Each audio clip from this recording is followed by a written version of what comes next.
Bharatiya Janata party ચૂંટણીમાં પોતાની હાર ભાંડી ગઈ છે અને માટે આવા કાવા દાવા કરીને ચૂંટણી જીતવાની પ્રવૃત્તિ કરી રહી છે, જેને અમે સખત શબ્દોમાં વખોડીએ છીએ। 26 એપ્રિલે ચૂંટણી છે, પ્રજા સર્વોપરી છે, જનતા જનાર્દન છે, જનતા નક્કી કરશે એ કોણ જીતશે ને કોણ હારશે।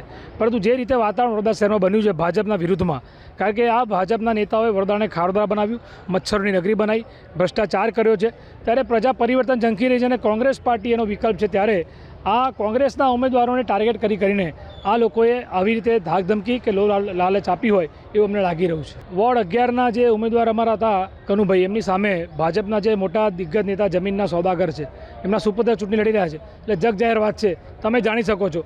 ગઈકાલે સાંજથી અમારા સંપર્કમાં નહોતા 10 થી 12 ઉમેદવારો અમારા, જેમને ધાકધમકી આપવામાં આવી છે।